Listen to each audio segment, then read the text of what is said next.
Imagine um tempo antes da colonização europeia, quando vastos impérios africanos, como Mali, Gana e Songhai, dominavam o horizonte. Eram reinos ricos em cultura, conhecimento e riqueza, governados por líderes visionários e protegidos por guerreiros destemidos. Este vídeo nos transporta para uma era de esplendor e desafios, onde a ascensão e eventual enfraquecimento desses impérios podem ter contribuído para o sucesso da colonização europeia. Em 1324, um ano que marcaria a história da África Ocidental e do mundo muçulmano, Mansa Musa, o imperador do Mali, empreendeu uma peregrinação a Meca. Este não era apenas um ato de fé religiosa, mas um evento que redefiniria as percepções do mundo muçulmano e mediterrâneo sobre a África subsaariana. Até essa época, o Mali e suas imensas riquezas eram amplamente desconhecidos fora da África Ocidental, e esta peregrinação mudaria isso de maneira espetacular.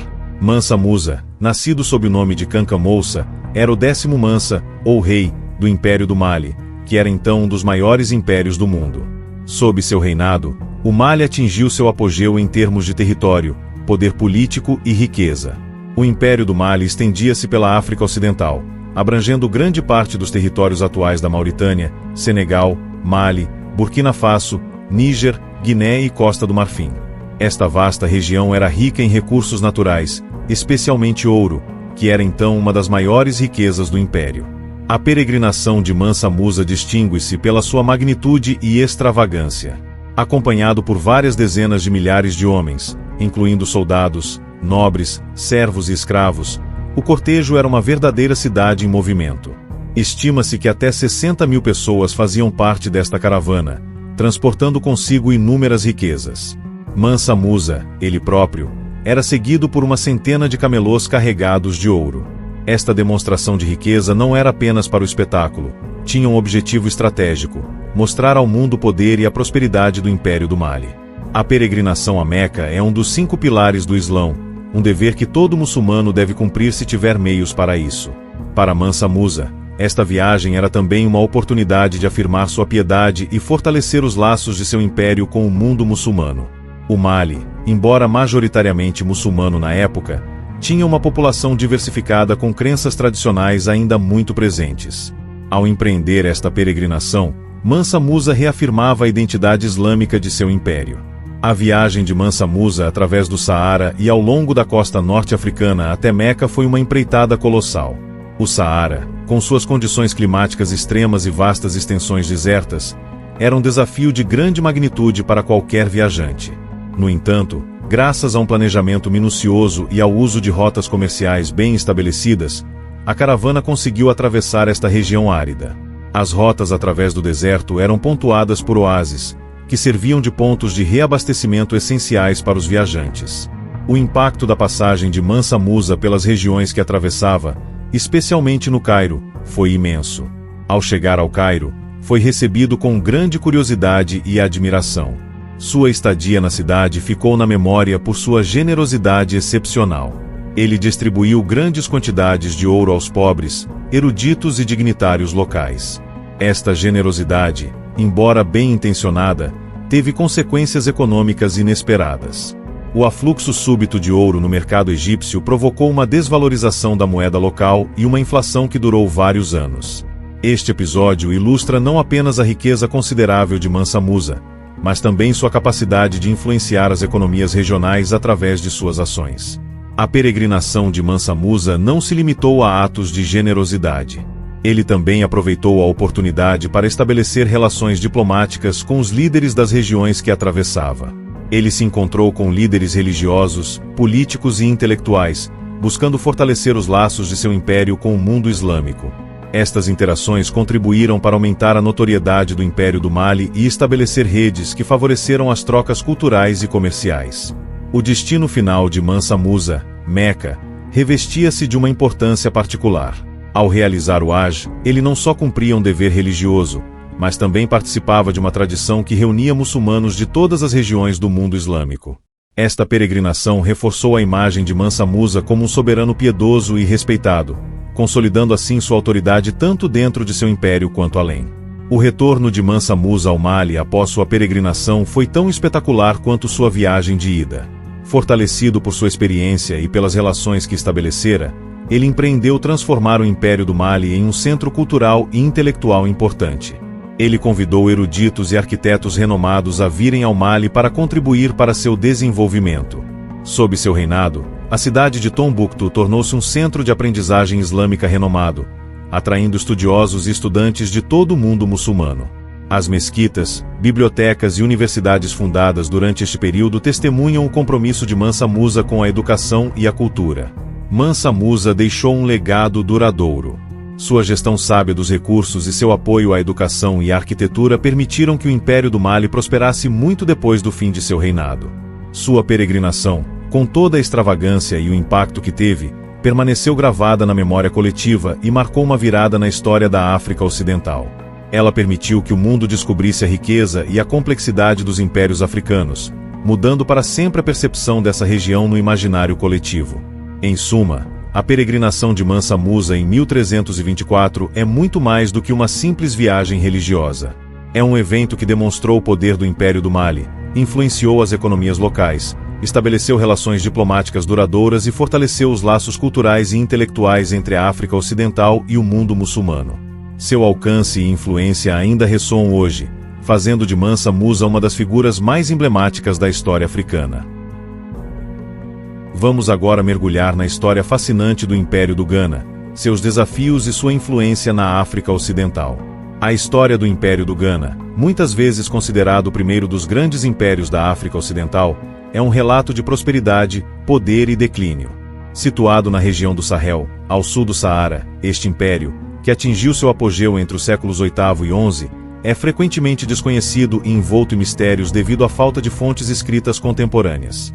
No entanto, sua influência e legado continuam a ressoar através da história da África Ocidental. O Império do Ghana, também conhecido como o Império de Ouagadougou, não deve ser confundido com o Ghana moderno, embora compartilhe raízes geográficas e culturais com essa região. O coração desse império situava-se no que é hoje o sudeste da Mauritânia e o oeste do Mali. Sua fundação remonta provavelmente ao século III da nossa era, embora os detalhes precisos de sua emergência permaneçam nebulosos, envoltos em lendas e relatos orais. Os primeiros habitantes dessa região, os Soninqués, são creditados pela formação do Império do Ghana. Eles souberam tirar proveito da posição estratégica de seu território, situado no cruzamento das rotas comerciais transsaarianas.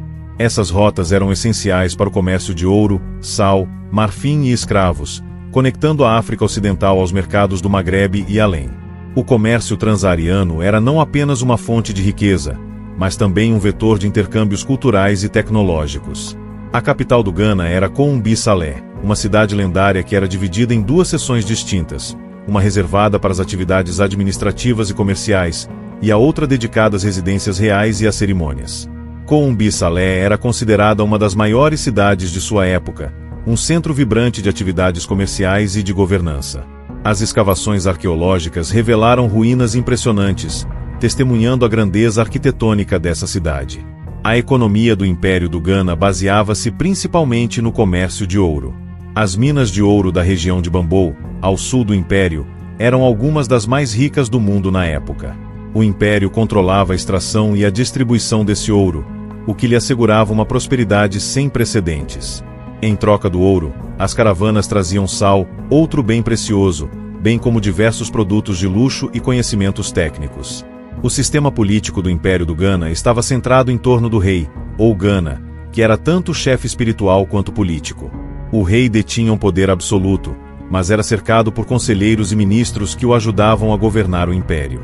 Esse sistema de governança sofisticado permitia ao império manter sua coesão apesar da diversidade étnica e cultural de seus súditos. O rei era frequentemente venerado como uma figura semidivina, o que reforçava sua autoridade sobre seu povo. No entanto, apesar de seu poder e riqueza, o Império do Ghana teve de enfrentar vários desafios que contribuíram para seu declínio. Um dos principais fatores foi a pressão exercida pelos almorávidas, um movimento religioso e militar berbere originário do Saara Ocidental.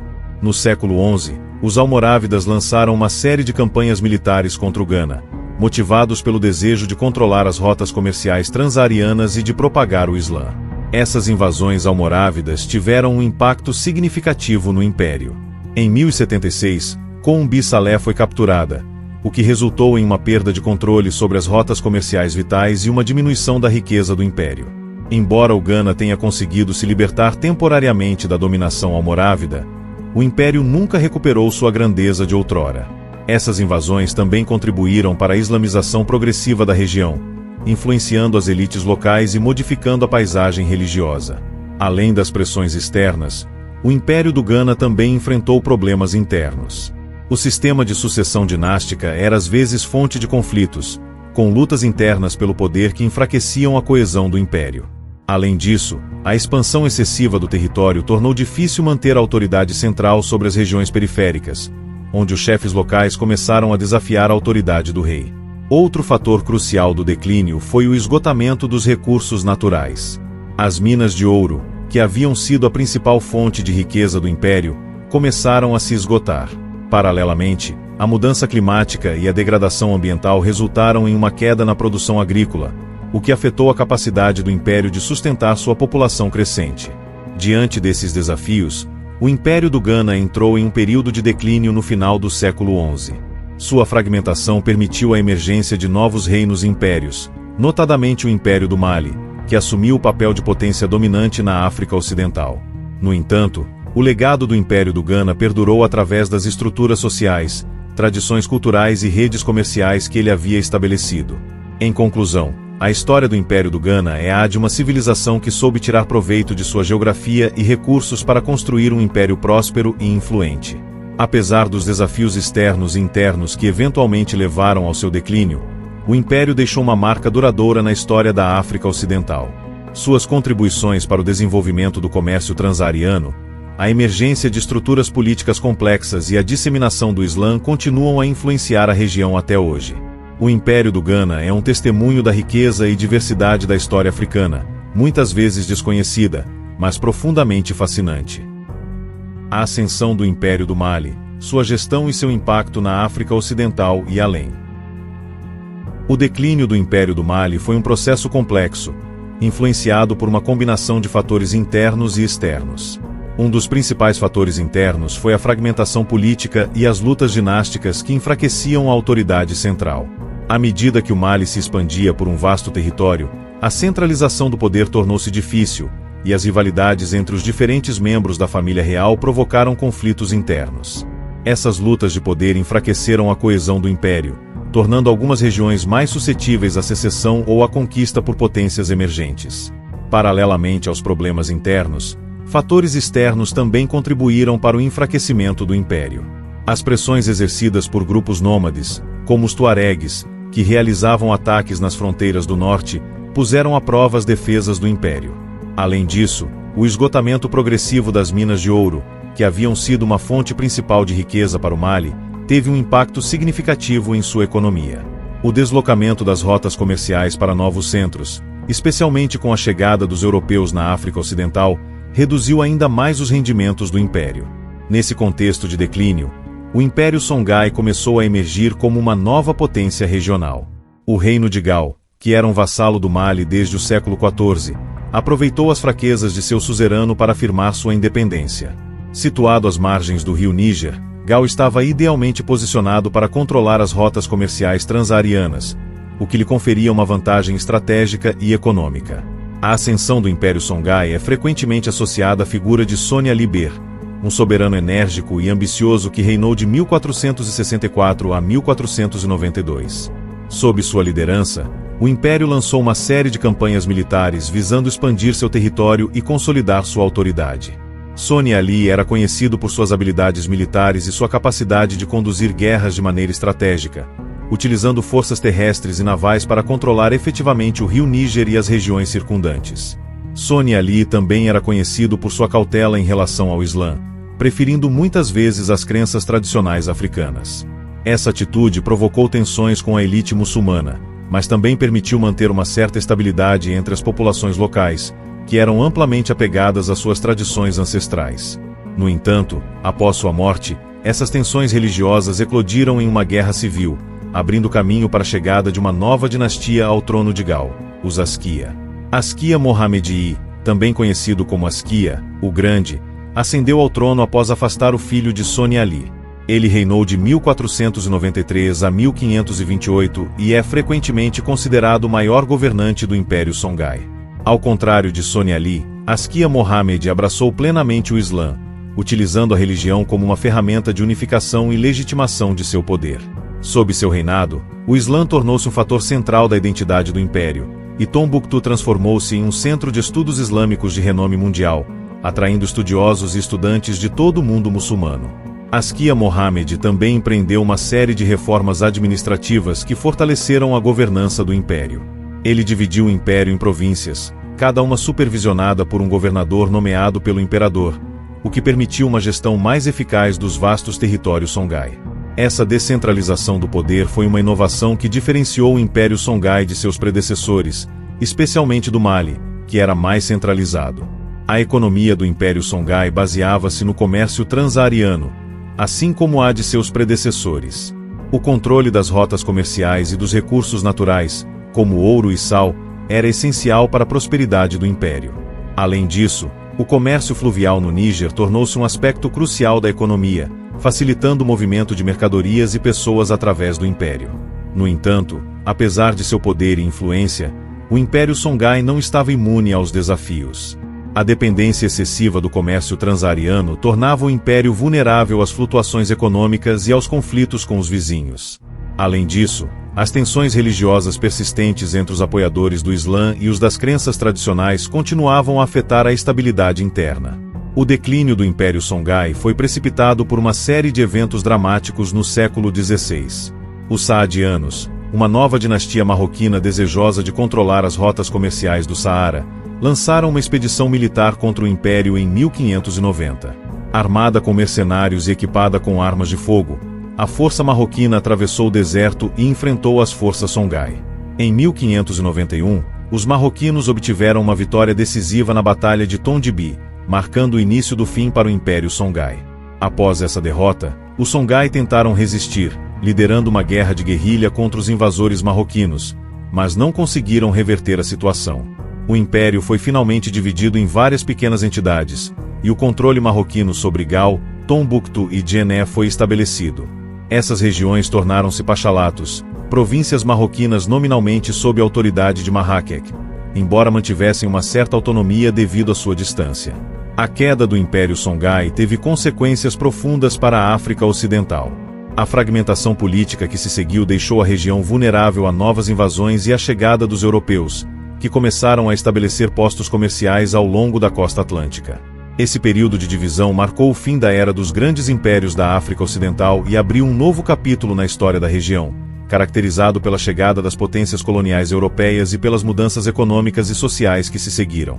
Em conclusão, a transição do Império do Mali para o Império Songhai, e finalmente para a fragmentação política da África Ocidental, é um período rico em lições sobre as dinâmicas de poder, a resiliência cultural e as adaptações econômicas. Cada império deixou um legado duradouro, seja na organização política, nas tradições culturais ou nas redes comerciais que continuaram a influenciar a região muito tempo após seu desaparecimento. A história do Império Songhai, em particular, ilustra a complexidade das relações entre religião, política e economia em um contexto de mudanças rápidas e desafios constantes.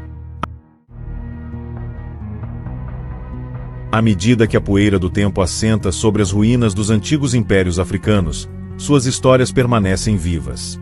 Mali, Gana e Songhai não foram apenas reinos de ouro e poder, mas também berços de cultura, inovação e resistência. Algumas pessoas se perguntam como a África foi colonizada tão facilmente. Talvez o enfraquecimento desses impérios pode ter sido um dos fatores que facilitaram a colonização europeia, mas a resistência africana foi constante e heroica. Num próximo vídeo, falaremos um pouco dessas resistências à colonização europeia. Se você gostou dessa incrível jornada pela história dos poderosos impérios africanos, não se esqueça de deixar seu like e se inscrever no nosso canal. Ao fazer isso, você nos ajuda a continuar trazendo mais conteúdos fascinantes como este. Ative o sininho para receber notificações sempre que publicarmos um novo vídeo. Junte-se a nós na missão de explorar, aprender e celebrar a rica história do nosso mundo. Obrigado por assistir.